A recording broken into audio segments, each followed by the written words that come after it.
in at number 5 we have Nuckelavee. The Nuckelavee is a winter monster who dwells at the deepest depths of the sea. The monster is a type of demon. Its appearance is that of a horse, but it has the upper body of a man coming out of the middle of its back like a rider. The arms of the man-like part of the animal are large and drag along the ground with the head rolling back and forth. The man part of the beast is limp and lifeless. For the majority of the year, this demon is trapped in the sea by powerful sea spirits, but during the winter, it is able to rise from the water depths. The creature has no skin. All that you can see on the surface are muscle and veins. The horse mouth breathes a powerful toxic vapor. This vapor causes the living to become ill, and for crops and trees to wilt. Anywhere the beast goes, a drought will follow. The demon is so dangerous, many people are warned to not even say the name. If it was to be mentioned, it was to be in hushed tones, followed by a prayer to protect you from the beast finding you.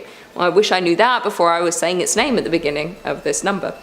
Some say the creature is responsible for all the great plagues and when people are having trouble with their livestock or harvest. If you were to see the creature, it would begin to pursue you. Once you have looked at it, there is no escape. It will be relentless in its pursuit of you. It does, however, have one weakness. As a creature of the sea and of sickness, it is unable to stand on or cross fresh water. The only escape is to find and immerse yourself in fresh water, so it has no way to reach you. Once you have done this, it should give up its pursuit. Coming in at number 4, we have Yuki-onna. Yuki-onna is a Japanese spirit. She is a deadly monster, also referred to as Snow Woman. It is believed that she was once a beautiful young woman who was traveling in winter. She was hit by a heavy snowstorm and perished. It is said she now brings storms and freezing temperatures with her. There have been many different stories of people having interactions with her spirit. Some say she appears to travelers to lead them astray. She offers to guide them through the storm to safety, but then leads them deeper into the storm so they pass away due to the extreme exposure to the cold. Others have seen her with a child in her arms known as Yukinko. The child wears a straw snow cloak that is traditional in Japan. Yuki-onna will freeze anyone who attempts to take the child from her. Sometimes she even goes into people's homes. She will burst open the doors and open the windows. She'll bring the storm into their home to freeze them in their sleep.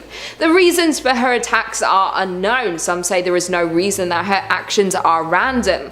Others think she is not aware of her actions. She was simply cursed by the storm that took her life. There is currently no way to escape from the Snow Woman. There are stories of her showing mercy and sparing people, but why she does this we don't know. The best way to stay safe from her is to avoid any extreme weather conditions during winter, or you might just get to meet her yourself. Coming in at number 3, we have Chenoo. Chenoo bears some similarities to the Wendigo. It comes from the Wabanti tribes of the northeast of the US. The thing that many people find terrifying about the Chenoo is that it was once human. A Chenoo is created when a human being commits cannibalism, or if they refuse to help feed someone who is starving.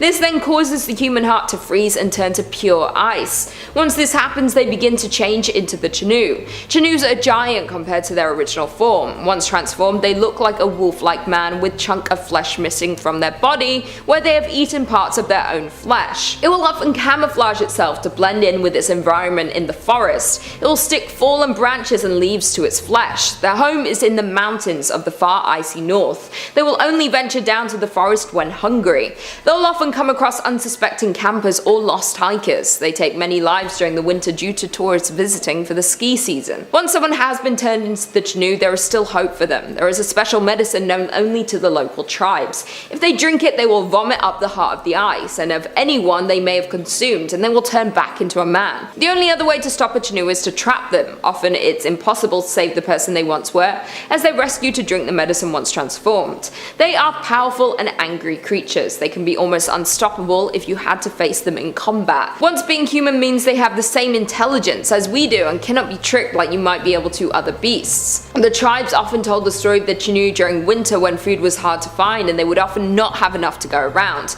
It was to deter them from turning to cannibalism to survive. Fair enough, just don't eat people. Coming in at number 2, we have Ijark. The Ijark is a powerful spirit. The story goes that they were created when they wandered too far north. They went to the coldest northern point they could reach. They say that they ended up getting caught between life and death. While they were trapped within this void, they became a shapeshifter. Having crossed the veil of the living, they were able to bend it to their will. The only thing that the shapeshifter cannot change is their blood-red eyes. This is the only indicator that the person is an imposter who has changed into their current form. Its true form looks like any usual person until you see its face. face. Its eyes and mouth are sideways. It's said that if you were to look at it directly, it will disappear, but people have seen it from the corner of their eyes and have been able to create a description from this. It is said that they target unsuspecting travelers. They will disorient them so that even if their destination was in sight, they would become lost and led far away from the path they were on. It is said they would often create and live in colonies together and will confuse those who track them down to stop anyone from entering their territory. Sometimes, however, when they choose, the living does enter their realm. They will drag the living to the realm of the undead. Many people will have had an experience with these beings and never knew it. They leave you stranded with memory loss. You will suddenly feel lost, unable to remember where you were heading in the first place. Do you think you have met one before? I probably have. I've been around. And finally, in at number 1 we have Yeti. The Yeti, or abominable snowman, is probably the first thing that you will think of when it comes to frozen creatures. Mentioned a lot in popular culture, the Yeti had quite a name for itself. Although many say that it doesn't exist, there have been many times when it's caught on camera. The creature is tall, is an ape-like being. It comes from the Himalayas in Nepal. It's covered in soft white hair, like fresh snow, as to blend in with its environment.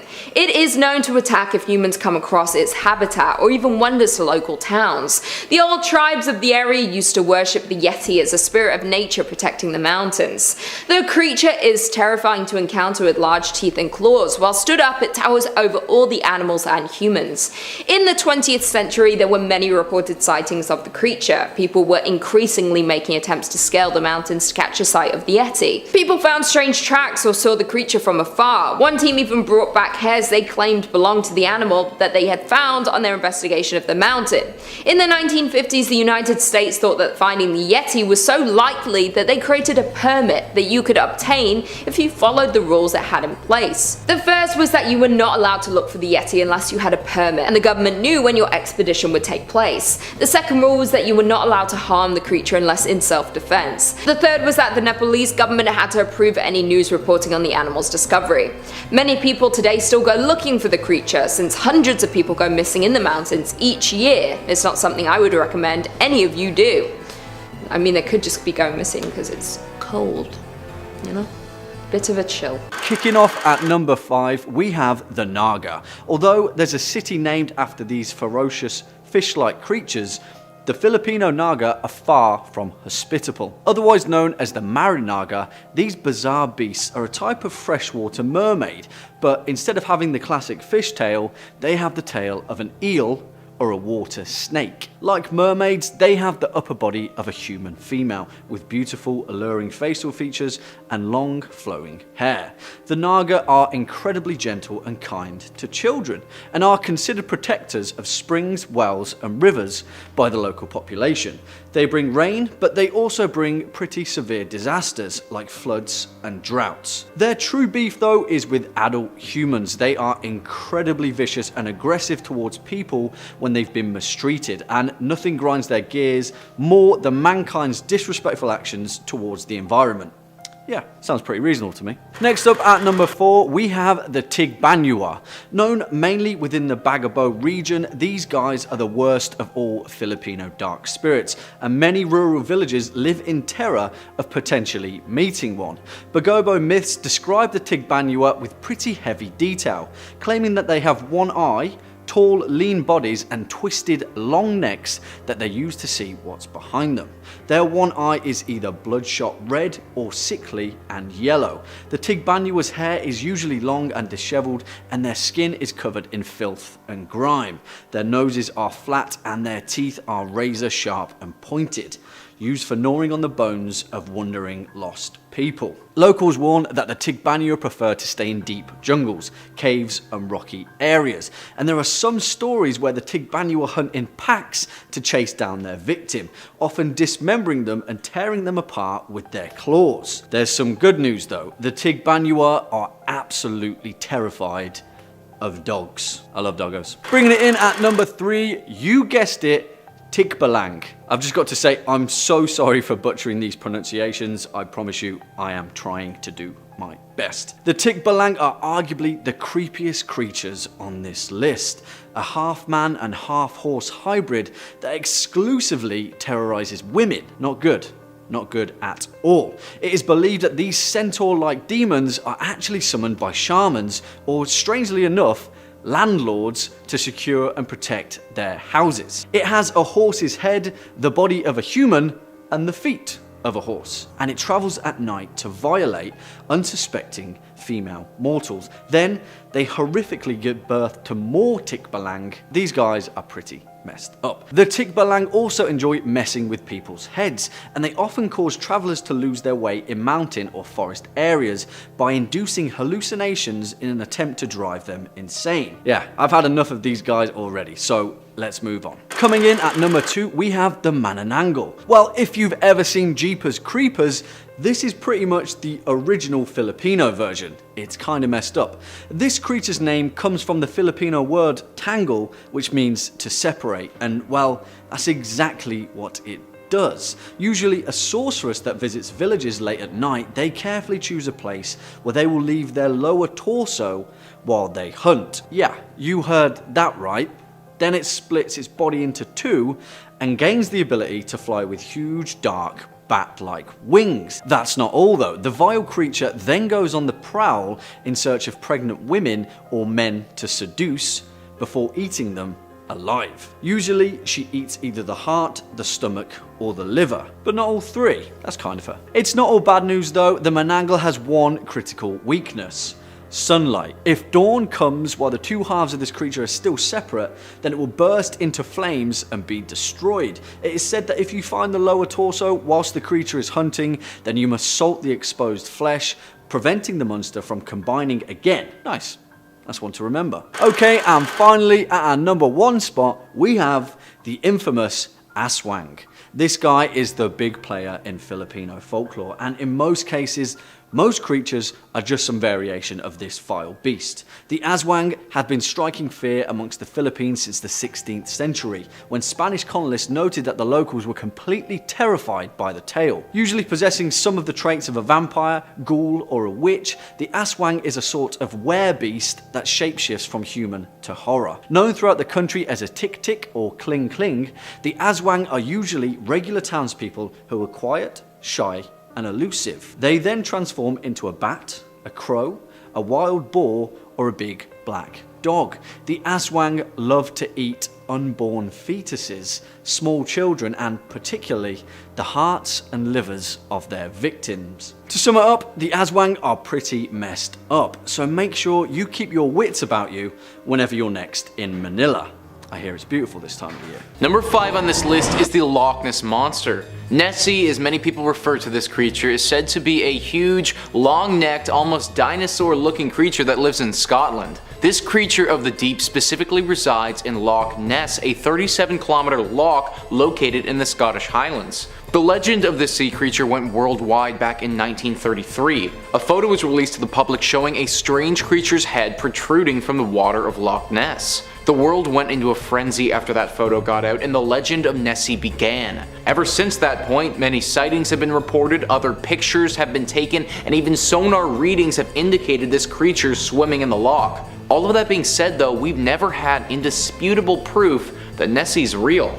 Well, I'm here to tell you that Nessie is real, but maybe not how you expect. New Zealand scientists have taken samples of the water in Loch Ness and have studied the DNA that they found in it. Professor Neil Gamel, a geneticist, is quoted saying, "Well, our data doesn't reveal their size, but the sheer quantity of the material that says we can't discount the possibility that there may be giant eels in Loch Ness. Therefore, we can't discount the possibility that what people see and believe is the Loch Ness Monster might be a giant eel." So, the Loch Ness Monster, as we understand it, might not be real, but potentially this loch is full of giant eels that resemble all of the features that Nessie's reported as having. Maybe this is why we've had such a hard time proving this myth, because for years, people have been looking for the wrong thing. I really like the legend of the Loch Ness Monster and honestly want it to be true, but if it had to be giant eels, then I think I could accept that as well. Number 4 on this list is the USS Stein monster. The The USS Stein was a Knox-class destroyer ship in the United States Navy.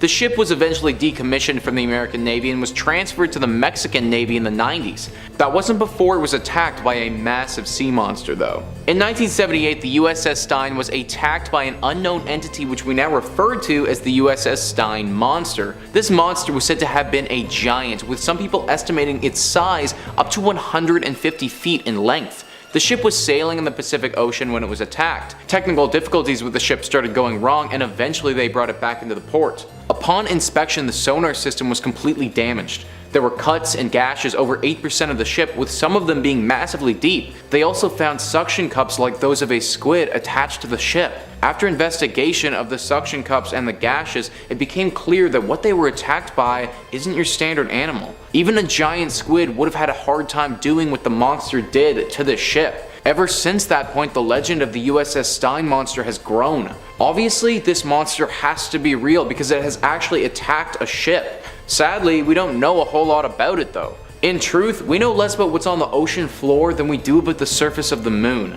So it's very possible that a creature we aren't familiar with yet is dwelling down there. Number 3 on this list is Megalodon. Would this list really be complete if I didn't include the ancient king of the sea? Eleanor Imster writes, scientists think that Megalodon looked like a stockier version of the great white shark, with strong, thick teeth built for grabbing prey and breaking bones. Regarded as one of the largest and most powerful predators who have ever lived, fossil remains of Megalodon suggest that this giant shark reached a length of about 60 feet. Their large jaws could exert a bite force up to 24,000 to 41,000 pounds. That is a massive, massive animal, guys. Multiple times bigger than the great white sharks we have today. This thing was so big that it would actually eat entire whales. Now, many myths have surrounded Megalodon and its existence since scientists first brought this mammoth of the sea up. Estimates say that Megalodon went extinct roughly 2.6 million years ago, but some people don't buy into that theory. For quite a while now, the legend of a giant shark still living amongst the ocean has had a lot of people wondering if it's possible. If Megalodon was still alive, is it possible that we still wouldn't know about it? How could we miss a creature this giant? How many of them would there be left in the waters? There are surely a lot of questions that come up if you believe Megalodon is still a reality. If this creature was still alive, then people think the Marianas Trench is where it's located, a place so deep and uncharted that it's hard for us to know for sure what's down there. I'm personally not convinced this creature still roams the ocean, but comment down below your thoughts. Is Megalodon still alive? What do you think? Number 2 on this list is the Kraken. The Kraken is one of the largest sea monsters that is said to exist. It all started in Nordic folklore many hundreds of years ago when sailors told tale of a massive beast that preys upon the waters of Norway, Greenland, and Iceland. This fearsome beast was said to pull entire ships to their doom and eat every human on board. The first account of the legend was in 1180 by the King of Norway at the time. Since then, sightings of the creature and lore surrounding its capabilities have grown through the years. Fiction writers and movie makers have also latched onto this creature and included it in many stories. As cool as it would be though, to our current knowledge, the Kraken itself isn't real. However, something similar to it definitely is. The giant squid. The giant squid is a massive squid that's said to be able to grow up to 13 meters in length. Sightings have even put this creature at 20 meters before, but those have never been proven. Even if 13 meters is the maximum length, that's still a large animal and something that would frighten anyone if you're seeing it for the first time. Many experts believe that the legend of the Kraken happened when Norwegian sailors stumbled upon this giant squid, and rather than name it a giant squid, they called it the Kraken. As time went on, the legend spiraled out of control until we got this massive sea monster which attacks boats. Now, even though that might be a bit far from the truth, could I believe that there was one giant squid that was potentially bigger than the rest? Absolutely I could. I could also believe that this giant squid might have attacked a ship or two in its time and maybe even brought one down. If it did do all of that, then there really wouldn't be any difference between this squid and the Kraken. Either way, if you see a massive sea creature with tentacles coming after you, I'd just swim the opposite direction. Number 1 on this list is the Hook Island sea monster. It was first spotted by Robert Le Sarec in 1964 off of Hook Island, and after he saw the monster, he went on to describe it in detail. He said, It was only when we got to within 20 feet of the serpent that we could see its head clearly. The head was large, about 4 feet from top to bottom, with jaws about 4 feet wide. The lower jaw was flat like that of a sandfish. The skin was smooth but rather dull, brownish black in color. The eyes seemed pale green, almost white. The skin looked more like that of a shark than an eel. There were no apparent scales, nor did we see any parasites around. We supposed the flexible tail would have shaken any off. There were no fins or spines, nor were there any apparent breathing openings, although there must have been some. Perhaps we didn't see them because our attention was focused mainly on the creature's menacing mouth, the inside of which was whitish.